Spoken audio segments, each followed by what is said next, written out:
আস্থা হারানো অবস্থায় এখানে বসা মিনিংলেস। ও আপনারা you are determined to stage a walkout. এখানে ট্রাস্ট মেইনটেইন করা হয়নি, এটা আমাদের দুঃখ যে আমরা এই দুঃখ নিয়ে এখন ওয়াকআউট। না, আপনারা যদি ওয়াকআউট করার জন্য আগে প্রথমে সিদ্ধান্ত নিয়ে থাকেন, মোস্ট ওয়েলকাম, নো প্রবলেম। না না, democracy is a rule by majority. এটা মাননীয় স্পিকার, এটা আরো দুঃখ পেলাম, এই কথাটা আরো দুঃখ পেলাম।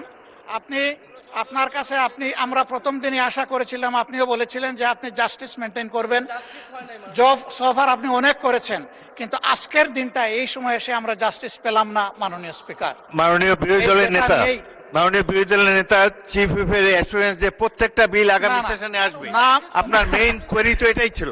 বিশেষ কমিটিতে অ্যাসুরেন্স, উপদেষ্টা কমিটিতে অ্যাসুরেন্স, সবই তো উলটপালট হয়ে যাচ্ছে একটা অংশ। তাইলে ট্রাস্টের জায়গাটা ওনারা তো রাখলেন না মাননীয় স্পিকার।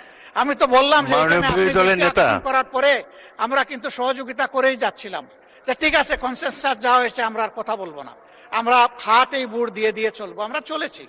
কিন্তু এখন এসে দেখতে পাচ্ছি যে আমাদেরকে আসলে ব্ল্যাকআউট করে দেওয়া হচ্ছে। ওই ব্ল্যাকআউট কেন আমরা হব মাননীয় স্পিকার?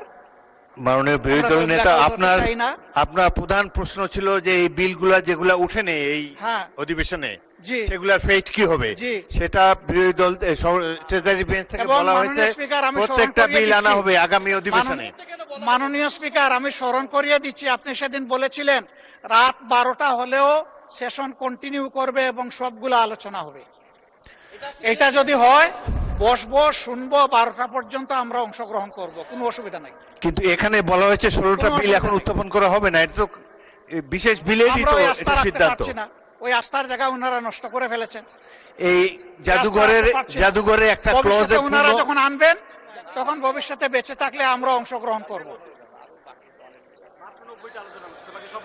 মাননীয় বিরোধী দলের নেতা, 133-এর মধ্যে 16 তো লেপস হচ্ছে না, 90 আলোচনা হয়েছে, আর বলেছেন যে একটা বাকি আছে, তাইলে আরো তো অনেকগুলা লেপস হয়ে যাবে। বিরোধী দলকেও ধন্যবাদ। উনি যে অঙ্কটা কষেছেন 133টার মধ্যে 90 আর একটা 91 হয়, আর তার সাথে 16, তাহলে 100 কয়টা হয়? 107টা হয়।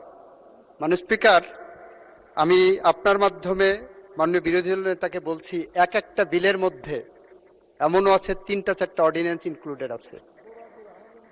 ফলে 133টার যদি হিসাব করা হয়, এই 91টার মধ্যে ওই 16টা বাদ দিয়ে সবগুলো ইনক্লুডেড। মাননীয় স্পিকার, ওই 16টার ব্যাপারে বলছেন জাতীয় গুরুত্বপূর্ণ অনেক অধ্যাদেশ আছে। আমিও মনে করি জাতীয় অনেক গুরুত্বপূর্ণ অধ্যাদেশ আছে। ওনাদের সাথে আমাদের কথার পার্থক্যের জায়গাটা হলো, ওনারা বলছেন এইগুলো নিয়ে আলাপ আলোচনার দরকার, আমরাও বলছি দরকার। ইতিমধ্যেই এই পার্লামেন্টে ওইগুলোর উপর ডিবেট হয়েছে মাননীয় স্পিকার, পরশুদিনই, গতকালকে অথবা পরশুদিন, গতকালকেই মানবাধিকার কমিশনের আইনের উপর ডিবেট হয়েছে, সুপ্রিম কোর্ট সচিবালয় আইনের উপর ডিবেট হয়েছে, সুপ্রিম কোর্টে বিচারক নিয়োগ আইনের উপর ডিবেট হয়েছে। গুম কমিশনের বিষয়ে কি কারণে গুম কমিশন আমরা আরো বেশি বাছাই করব সেটা আমরা বলেছি। সুতরাং ওনারা ডিবেট করার পরে ভুলে গেছেন যে ওনারা ডিবেট করেছেন। আমরা বিনয়ের সাথে বলছি, আমরা আবারও বলছি, আমাদের বিলের মধ্যেই মানবাধিকার কমিশনের আইনের রহিতকরণ এবং হেফাজত বিলের মধ্যেই সেখানে প্রিএমবেলে আমরা সুস্পষ্টভাবে বলেছি আরো বেশি যাচাই বাছাই করা প্রয়োজন, স্টেক হোল্ডারদের সাথে আলোচনা করা প্রয়োজন। আমরা সুপ্রিম কোর্ট বিচারালয় সচিবালয়ের যে বিলটা নিয়ে এসেছি সেই বিলের প্রিএমবেলের মধ্যে একই কথা বলেছি। সুপ্রিম কোর্ট বিচারক নিয়োগ আইনের যে বিলটা এনেছি সেখানেও একই কথা বলেছি। এবং এইটার উপরে ওনাদের পক্ষ থেকে আপনি 10 মিনিট, 12 মিনিট, 15 মিনিট করে সময় দিয়েছেন, ওনারা ডিবেটে অংশগ্রহণ করেছেন। আজকে এসে হঠাৎ করে বলছেন আমরা ডিবেট করতে পারিনি ওইগুলোতে।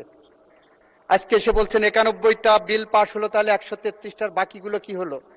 এই 91টা বিলের মধ্যে ওই 16টা বাদে সবগুলো অর্ডিন্যান্স ইনক্লুডেড। মাননীয় স্পিকার, আমরা এই রিপোর্টের গো বাই দ্য বুক হিসাবে গেছি। মাননীয় স্পিকার, আমি মাননীয় বিরোধী দলীয় নেতাকে বলবো, আমরা যেভাবে বিশেষ কমিটিতে আলোচনা করেছি, যে রিপোর্টটা এই সংসদ গ্রহণ করেছে, সেই রিপোর্ট